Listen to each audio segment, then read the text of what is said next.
Yes, sir. Yes, sir. Yes, sir.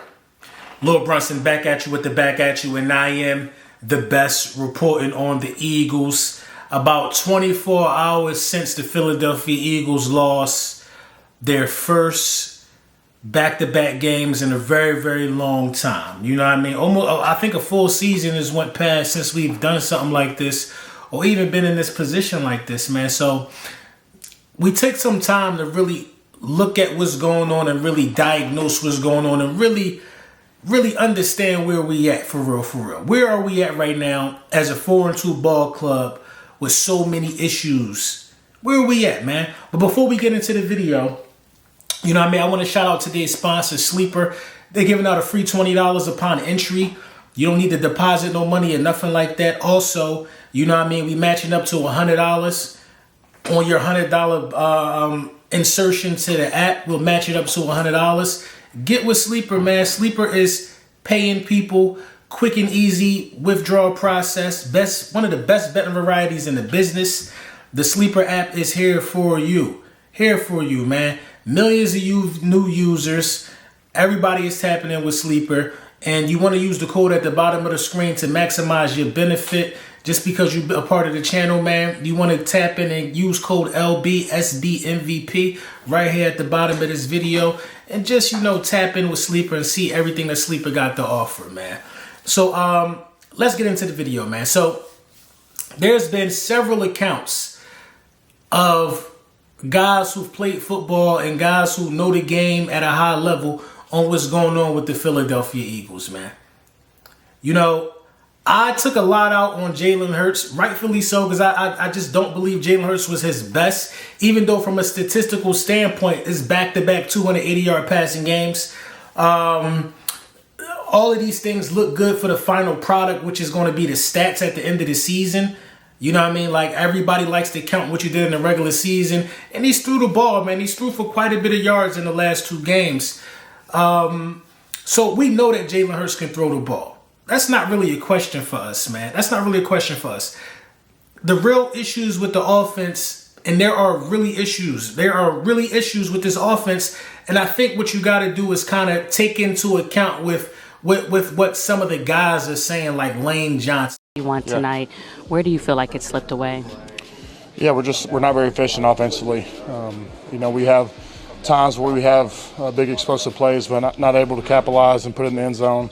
Costly mistakes. I feel like our run game isn't very efficient right now. We're making it very hard on all phases for us. Why is that? I think when you look at it, maybe we're too predictable. Maybe I think when you look at some of the stuff we did last year, the production isn't matching the talent. So collectively we got to come together and do better. And so obviously what we've been doing the first few weeks hasn't been working. And, even the games that we won, it hasn't been as efficient, as we like. You can see. Yeah, no, it's frustrating. I think, like I said, the talent we have, and the production isn't matching. So it's frustrating. I felt like we've had a great week of practice, but, a lot of football games are won by adjustments, at halftime, in between series, and obviously we're not doing a good job with that. Some of the vets, people like Lane Johnson are going to tell you the whole story, man.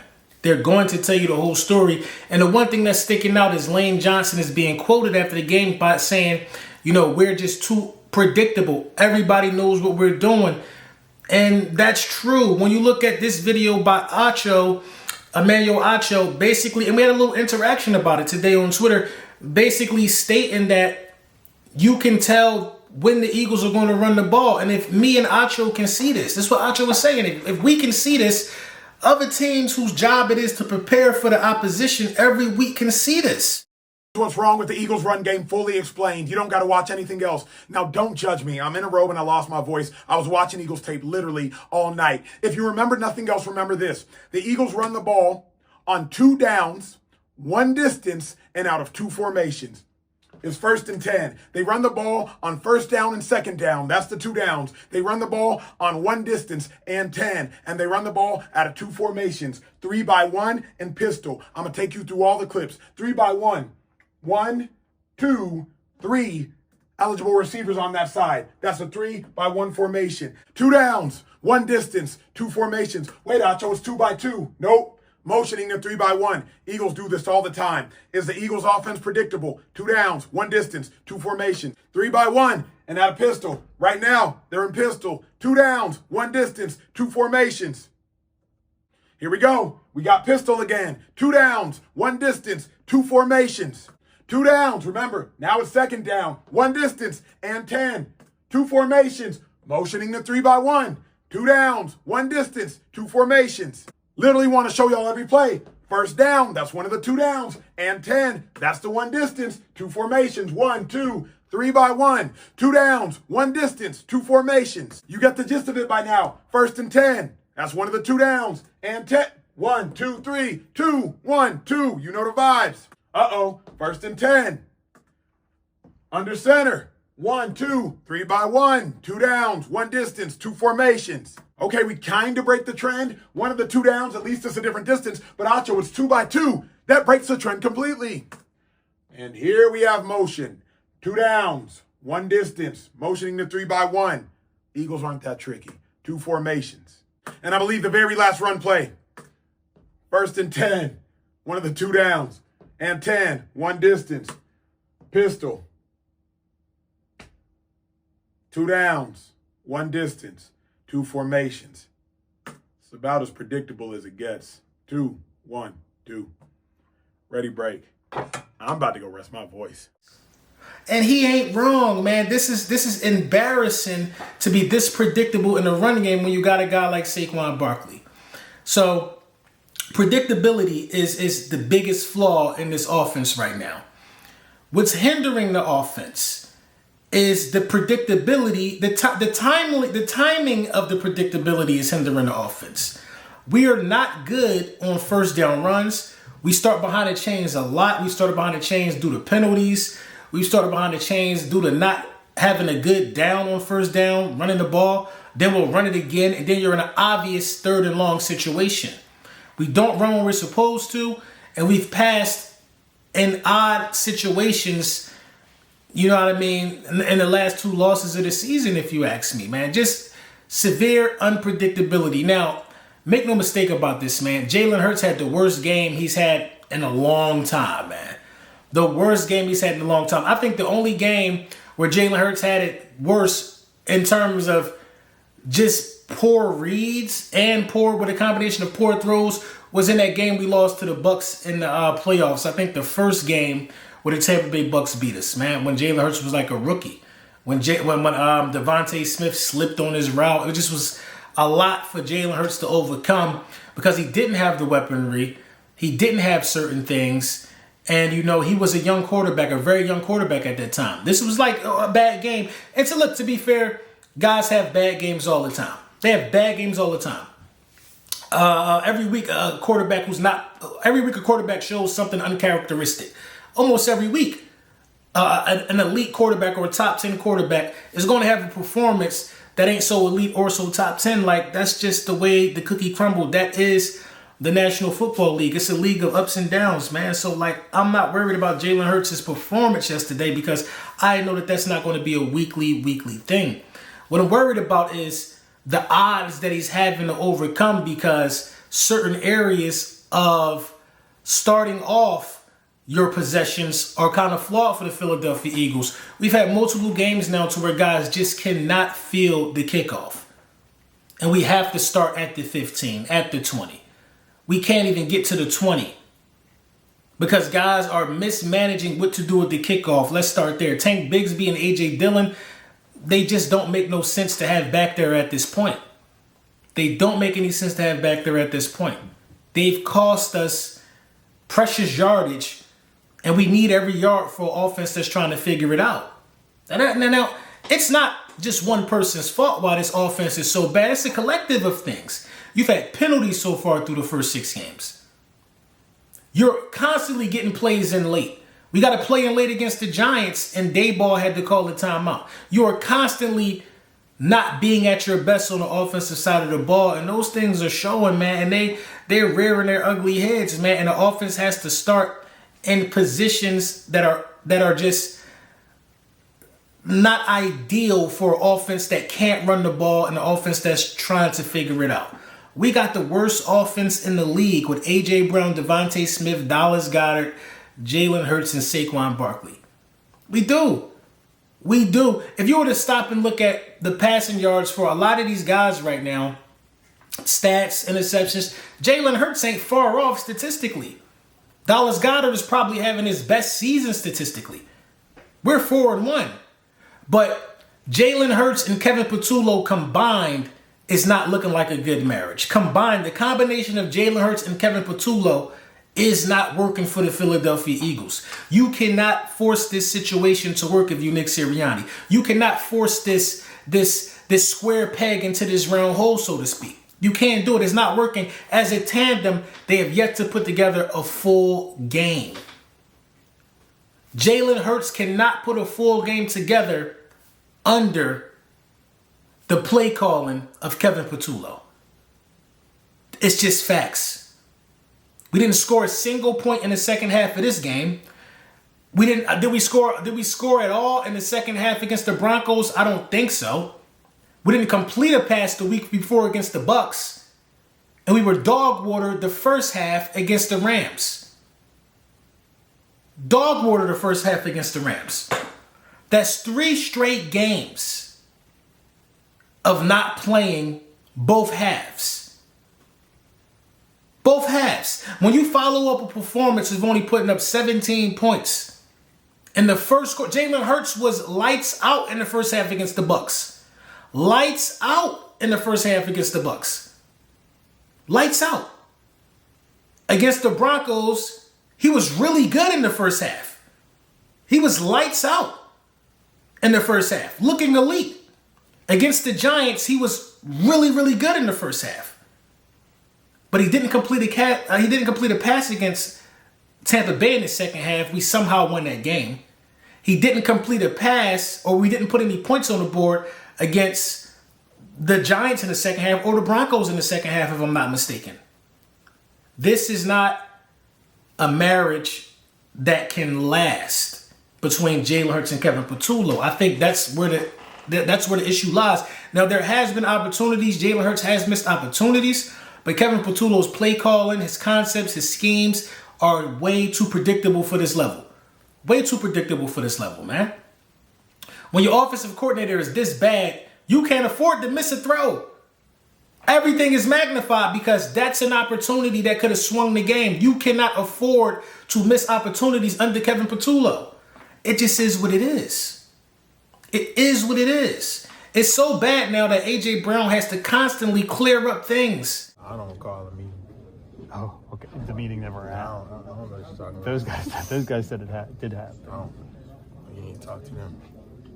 You weren't in the meeting, I don't recall. or you don't want to just talk. I don't recall. That he says. And everything he says is being taken out of context because everybody thinks the sky is falling. He said, I don't know nothing about no meeting. To him, it wasn't a meeting. If y'all don't understand the sarcasm between guys who've known each other for a long time, then maybe y'all need to get out more, man. Maybe y'all need to go have a guys trip, man. Because I didn't take none of that serious when he said in his press conference. What meeting? I don't know nothing about no meeting. It wasn't a team meeting. AJ cleared it up and said, I was walking to my car, I saw the fellas, and we stopped and we start chopping it up. It's not a meeting to guys who are friends. It's not a meeting. And if it was a meeting, why would it only be 3 people invited to the meeting? But AJ felt the need that he had to clear that up. He felt the need he had to clear that up. The worst part about this loss, in my opinion, is it's given the opportunity for people to have a parade. For fans to have a parade over something so significant, because when the ship gets right, are you guys still going to be having a parade? Are you still going to be having a parade? You got content creators taking pictures of their TV, showing the score, in their cribs, walls looking all yellow like it's 35 years of backwood hookah smoke stuck to the walls, and victory.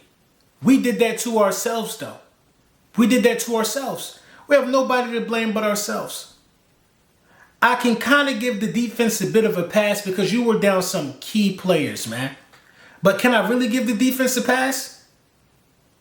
In no way, shape, form, or fashion did we ever think we could be competitive and get carved up. Malik Neighbors wasn't there. We were getting carved up at one point in that game.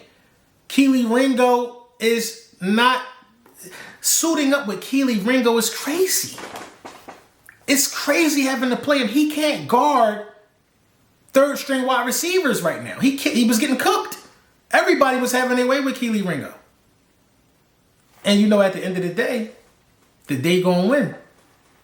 The day gonna end, and the day gotta start ending with Eagles victories, man. We gotta get back on the right side of this thing, man. And it's totally up to the players how they respond. Because the pieces are there. The pieces are there. The pieces are there.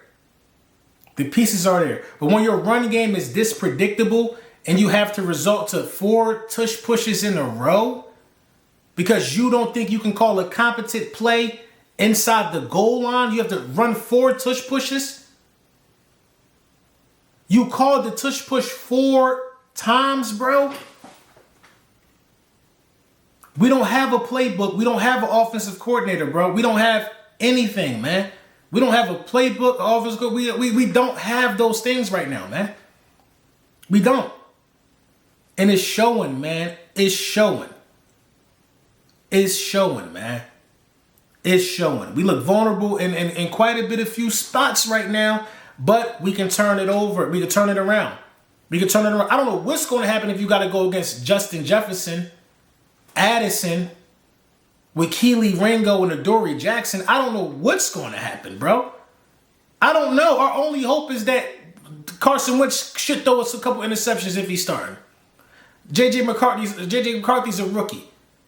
That's our only hope. Like we are not deep at cornerback, and that's a fault of the front office. They let too many guys walk, and they walked for cheap, might I add. We don't know how to run the ball.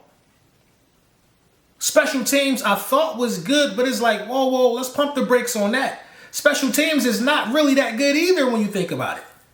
They've allowed a couple runs to come to gain 15, 20 yards on returns. They can't field the ball. What do the Philadelphia Eagles exactly do that's good right now? That gotta be at the forefront of our minds right now. How can we build on stacking things that are positive about the team right now? It's nothing positive about the team right now. Nothing positive about the team right now. I would bring in Mike McCarthy. I would bring in somebody as an advisor. And Cowboys fans, they might think that that's funny that, hey, we saying, hey, let's go get a guy like Mike McCarthy. That might be funny to some of them. But getting Kellen Moore was also funny too. Kellen Moore ended up winning the Super Bowl as our offensive coordinator and going to get a head coaching job. Sometimes it's nothing wrong with getting additional eyes on the situation, man. We're not saying get Mike McCarthy to be the head coach. We're saying bring in Mike McCarthy to help bring knowledge to the offensive side of the ball.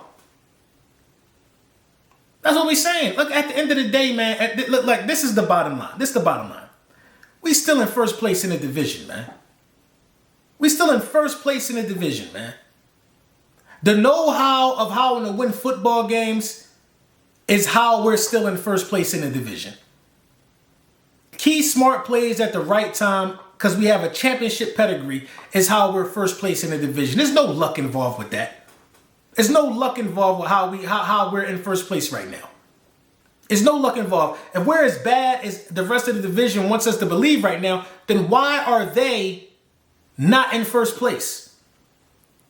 Why do the Cowboys got the same amount of wins as the Giants? The Commanders can tie or take the lead if they win against Monday against the Bears, but they still got their own stuff they got to do. Like, our loss didn't put nobody nowhere different than where we were supposed to be at. It didn't. But I understand why everybody is excited. I understand it. Look at what's happening to the Chiefs. The Chiefs losing a couple games in the beginning of the season. People happy, people ecstatic. Because when the bullies, when guys that are good, when the bullies seemingly stumble, it's the perfect opportunity for the have-nots and the guys who've never been in our position to be excited. To be excited. I get it, but I'm telling you right now, Eagles Nation, I'm telling you right now, we will have the last laugh. We will have the last laugh. Well, how do you know this, LB? I got to put my money on the team that just put belt the ass in the Super Bowl against Pep. I got to put my money on the team that just been in 2 of the last 3 Super Bowls. I got to put my money on a team who's never lost, who's never not made the playoffs. I got to put my money on the team that just won a division. I got to put my money on a team that's 4-2. I got to. If the Eagles are as bad as everybody is saying, then they got to show me that, man. They got to show me that. The sky ain't falling over here.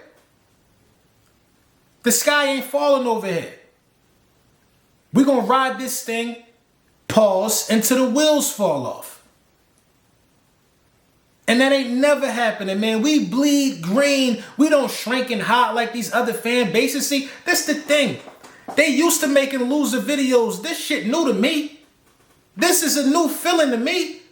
I'm not a Cowboys fan. I'm not a Commanders fan. I'm not a Giants fan.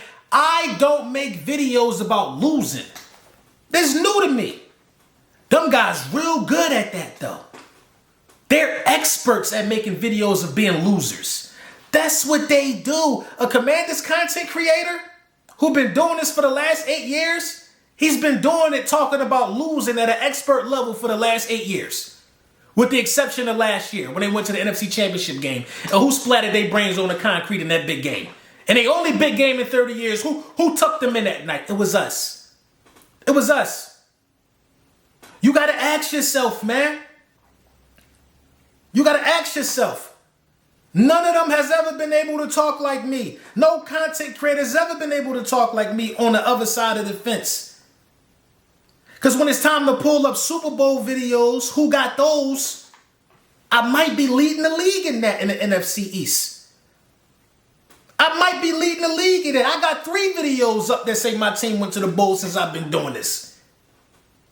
These other guys in October are talking about draft content most likely 9 times out of 10. So they gotta be excited. They have to find things to be excited about. They have to jump for joy right now. But what the Giants eat don't make you shit. The Giants beat us, not nobody else. Congratulations to the Giants. We see them in 2 weeks. We know what that's going to be in the link. I'm telling you, man, this was the wake up we needed. This was the smelling salt we needed. At the end of the day, it's a lot of football left. We 4-2. We was embarrassed. We got beat up on. But now it's time to shake it off and get the business. It's time to shake it off and get the business. And I'm putting my money on my team to get that done, man.